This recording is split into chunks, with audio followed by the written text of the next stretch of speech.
Day one, everyone, went pretty hard. First time we stretched it out to, probably 2 hours and 15 minutes on the court. So it was good just to, be out. Urgent practice, urgent, defense and all the details. It's much different than off-season workout, but it has not been. Today was not day one for us. I see a lot of people posting day one. This is not day one for us. We've been doing this since June 1. So I think Haas said day 117 or something like that. yeah, it's day 117. So thought about trolling other programs who are putting up day one, and we still may. We have a graphic. I don't know if they've. Hey, post it. Yeah, tell them to post it. Alex came over here with blood all over him. Physical, he said that's the way it is here. You come. Yeah, I mean, hey, listen, if you don't practice at a certain intensity level, a certain level of stress, then the practice is not going to help you on game night when there's a lot of stress and a lot of pressure. So. Practicing under extreme conditions that the coaches put on the players, that the players, demand from each other competitively. Obviously, there's a lot of fouling today, which, we've gotten better, the last couple of years at fouling less. So, but right now we don't mind if people are fouling because we're trying to build a tough team right now. We worked on a lot of offense during the summer and in the preseason, and right now we're building toughness, and we got training camp mentality right now here. Samson with you a long time now. What do you think of his strides he's made over 3 years, and what does he have to do to make the most of this opportunity this season? Yeah, I mean, with Sam, the table set for him, to get out there and now have his opportunity. He's taken all the steps in his career here, and I thought last year obviously was a big confidence builder, and he's physically strong. He's got confidence, and we're going to use him differently. It's sort of a unique. He's a unique center for us. So it's just we're right now building a system, for him to play in, and we're looking at some of stuff Marquette did with Iguodala, and he got unique athletic ability.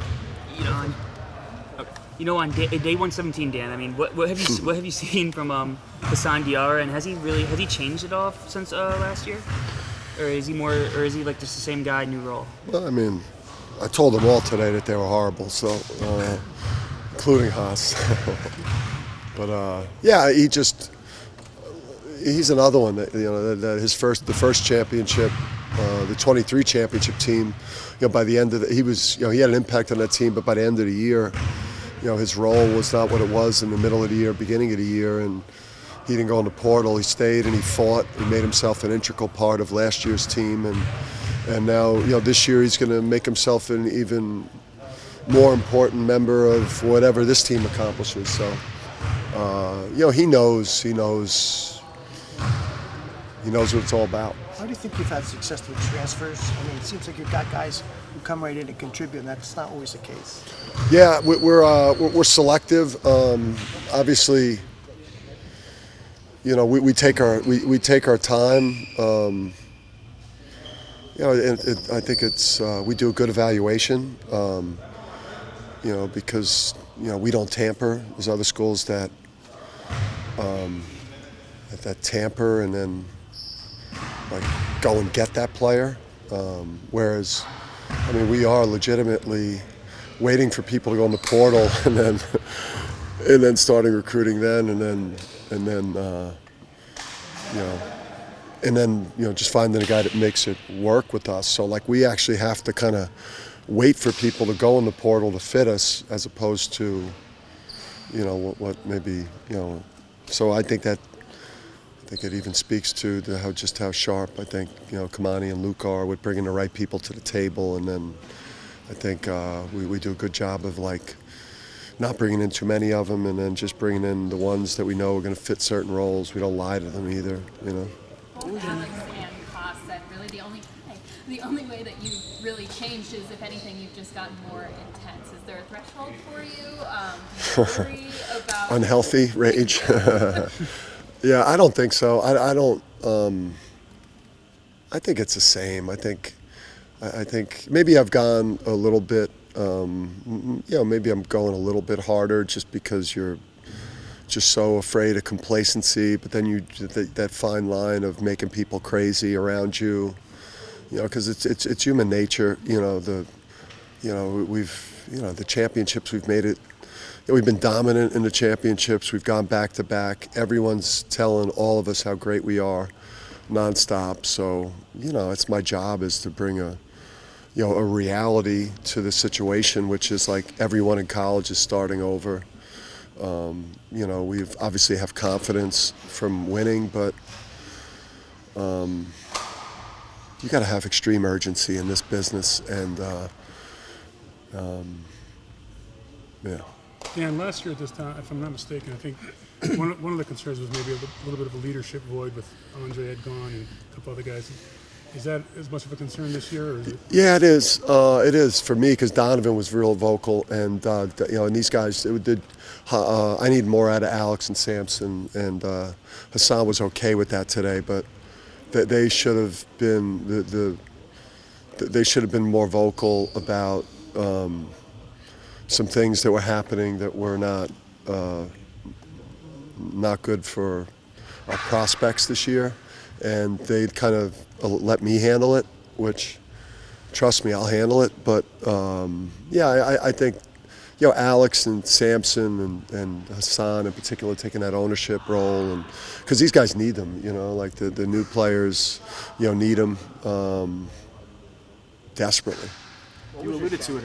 But player-led team and coach-led team, a player-led team is better than a coach-led team. I mean, listen, you need you need coaches leading, you need players leading, you need everybody leading. You alluded to it a few minutes ago about the idea of it being a new year, right? New team, new year. I know it's still early, but is there something you've seen from this group specifically that you think could give you guys an edge, or something you can really tap into this season that could make the difference down the road? Yeah, I mean it's early. We've got we got some really exciting pieces potentially. If we get the best out of everyone, what it could look like, I think, is in line with being a championship contending program. But yeah, I mean, we got to hit on Aiden, we got to hit on Taris. We're banking on the sophomores to come through for us. We need Alex to play like an All-American. We need Liam. To play like Steph played for us. I mean, we're banking that we're going to be able to get everyone, where we've gotten these past teams. So. What was your challenge to Haas when he? I think there's more competition though for minutes though. I do think so. I think to get into the 9, I do think it's probably like this time last year. I feel like we knew who. The starting 5 was, or we knew who the first 7 were going to be definitely, and I think that there's a little bit more depth of competition, which is going to make practices more of a battle and intense. You talked about how Liam's Sorry, I missed you. What, Joe? I'm sorry, sorry. my bad, Sam. I was just going to say, what was your challenge to Haas when he decided to come back, and how did he take that? It's kind of related to the complete set just now. Yeah, I mean, you can't come back the same. You don't come back the same player. If you come back the same player, then you should go play overseas or make a run for G League or whatever, or you don't come back to UConn unless you're going to take another huge step in terms of the player you are. I mean, if you look at every player that's played for us really since we've been here, even on the first round flameouts that we had, like the players have come back and all look a year better, and we need them to be a year better. How does Samson look better? Physically stronger, just handling the basketball, confidence, skill level, excitement about the season. He's got a look about him that like it's, he knows it's his time. For the role that he's wanted here. He's got to obviously earn it over the next 29 practices / moments to compete. But I think he sees an opportunity for himself now to to be a featured player on the team, and he's been a key player, especially last year, a major impact player. But now he's got a chance to be a a frontline player. So do you see him kind of all over the court with the ball and without the ball? I want him to dribble around. We had him watch a lot of Iguodala. Obviously. I love the way that Marquette deployed him and the way that they used him, and he's got a lot of those attributes. He's watched a lot of film on him. He innately does a lot of things that Iguodala does, so I think we've asked him to look at that a lot, and we're trying to implement some of that. Have you had a player on one of your rosters over the years that you've used similar to how you want to use Samson this year?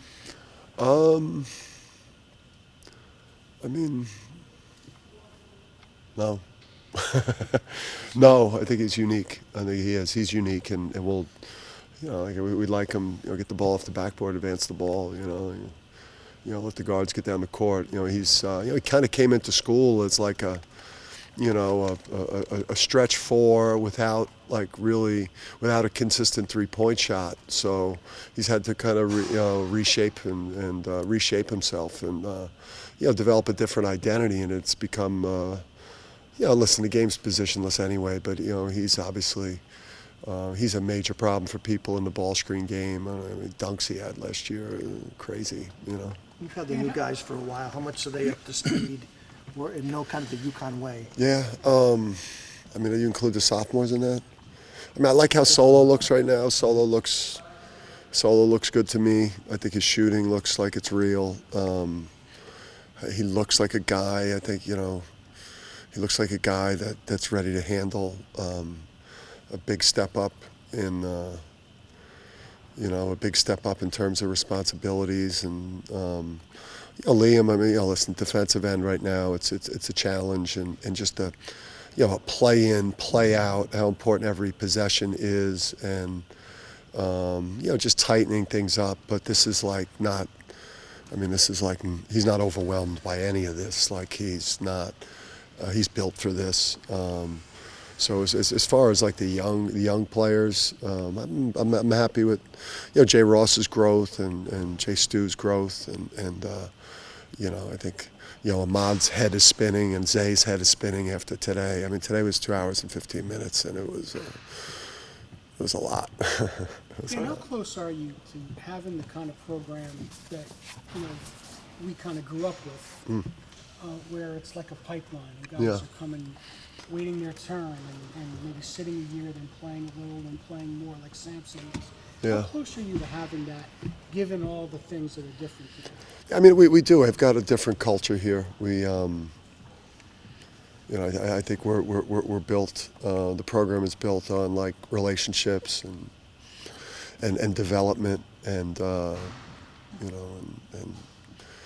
and culture. And we're not a mercenary program that wants to go in the portal and just have a completely different team every year. We want to be part of like the growth of people and that's what makes coaching special, not just a transactional 10-month relationship. So in terms of I think in terms of where the program is, we're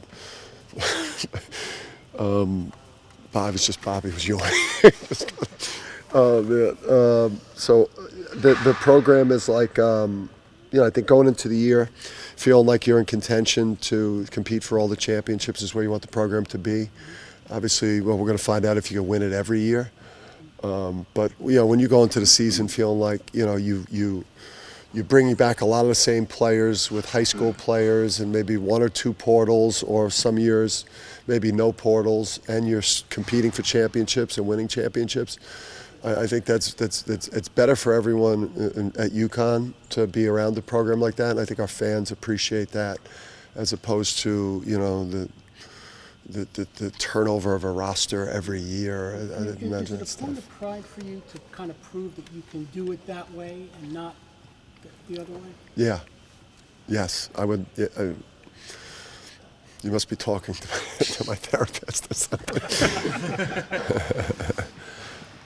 Yeah, it is. I mean, it is. I think we were. I don't know if what you want to call it, but we had those conversations because obviously a lot of the we were putting a lot of trust into into our freshman class, into our sophomore class to help this team this year and to play significant roles. And maybe an easier path would have been to just allow people to leave and go for, older veterans that you don't have to put as much time and effort in teaching. So, but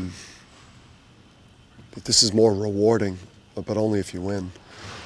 How's your team Yusef grow? You obviously needed him out of necessity last time. So how has he progressed over the summer? Yeah, Yusef's gotten better. He's a defensive presence for us. He's he's a guy that will have more ready to help us. And we want him to push Taras, push Samson for minutes. And obviously in practice he helps you a lot because you have a 7-footer at the rim. That our guards have to finish against, and our bigs have to play against. So, and then we want him to develop into somebody that makes an impact on the court for us too. Yeah, can Haas be a guy who plays himself? You talk a lot about an all Big East type player. Can he develop into that this year? A guy who could be considered for that. Yeah, I mean, I think that would be a natural next step. It's a big step, but it's something he's talented enough. I think he's built for this league. He plays a style that's conducive to it. I think it's just all going to come down to how well he shoots the ball. He's got to he's got to be a consistent high 30s 3-point shooter. I think if he's able to do that, he brings a lot of the other things to the table that way. But there's certainly an opportunity for him to go out and earn that. You mentioned competition for starting spots. Yes. I'm just curious how you decide that. Is it like a light bulb goes off, or is it a benchmark that they need to hit? I mean, in your mind, you have people that want to win it, that you want to win it. I mean, that you feel like they got to earn it. Because if you don't start the people that have been the best, you lose the respect of the team and everyone in that circle. So you can't gift it. You can't gift it. It's got to be earned, and it's, again, I mean, this is day 117. So it's this giant collection of plays that are running through your mind from June. Obviously, you weigh what's going to happen in the next 4 weeks more than what went on this summer, but it's just months and months of reps that you've seen, and you've seen the best of people, you've seen the worst of people. You see how people fit each other. You see the way that we want to play. Certain players have, more upside than others if you go with them too in certain spots. And, so there's a lot. But there's definitely people I want to win it. Coach, Hassan was talking about the intensity that Cam Spencer brought last year. He wants to be that guy for this team this year. Have you seen that in practice so far from him? Not today. Not today, Sam. He was, he at times, he jumped the group. I mean, the younger players were melting down. They got to that, they got to 40% into, the hardest practice they've had in their lives, and they just, the wheels came off. And Haas did a better job than Samson and Alex did with it, but there was, I think we need that from somewhere. I think, when Liam gets his legs under him, I think he'll provide some of that, even though he's a freshman. But he's got that type of personality, and he wants it real bad. But we need Alex and Samson and Haas to bring a little bit more of that. I was doing way too much today, you know, I was banging my head on the wall. I was laying on the ground. I was doing stuff today that I didn't want to be doing. Dan, there's such a bright spotlight on your program for all great reasons, obviously. For you, does life feel much different than it was 2 years ago or even like 6 years ago? You've gone from really well-known basketball coach to famous basketball coach. Yeah. Well, it's certainly better. It's certainly better than, you know, post Teddy Allen. So I guess I'll say that. And then, I don't know, I just think in college basketball, again, it's like we want to be about basketball here. We want to be ball players. We don't want to be people that just kind of stir shit up on social or what have you, you know, like, you know, we want to be known for playing, you know, great basketball. When people think of UConn basketball, we want them to say that's one of the best basketball organizations in the world. You know, the way they do things, the way they play, the way their culture, their you know, their efficiency, they're well-rounded, they're talented, you know, they play with great intensity and energy. You know, that's how we want to garner attention. That's not the best way to get attention these days. But I do think, you know, college basketball, again, we have the second best sporting event yearly in the United States. March Madness is the second biggest thing that we do from a sports standpoint in this country. And, you know, there's the most successful coaches and the most successful, you know, players should promote their program, be outspoken about the game, and you know. But yeah, I guess that's how I feel about that. What's number one? The Super Bowl? Super Bowl. Super Bowl. Absolutely. Super Bowl. Big East tournament. Big East tournament's right up there. What do you got? Quickly on Solo, if his demeanor anytime I've crossed paths with him is a true guy, it seems like he handled everything last year, from his early opportunity to not playing much on the stretch, like really well. Yeah. What did you think of just what he gave you last year and the patience and trust he's shown? Yeah. I think it says a lot about him and his family that he didn't leave, especially when you know, like, and we didn't have a lot of answers for his family. It was just one of those things too, where it's like our first 7 last year was so awesome that it was hard to get minutes as the 8th guy or the 9th guy, just because the first 7 was a joke how good those guys were. So, and there was no answers beside. I mean, he struggled a little bit early in Big East play, and those games obviously are really tough on freshmen, but it was just really hard to give an explanation to him and his family, especially after like Carolina game at the Garden, where like he's one of the 2 or 3 main reasons why we won, and then 6 weeks later he's fallen out of the rotation. So, but I think he's got a good chance, I think, in my mind, to be like the guy that makes the biggest jump for us this year. I think it's like a bankable thing where what I'm seeing every day is the shooting, the athleticism, you know, the pedigree. He's got to get better defensively, and he's got to get better, like just like with his passing and feel for things. But like, he looks like a guy that's gonna have a big year. Thanks. Somebody's melting down.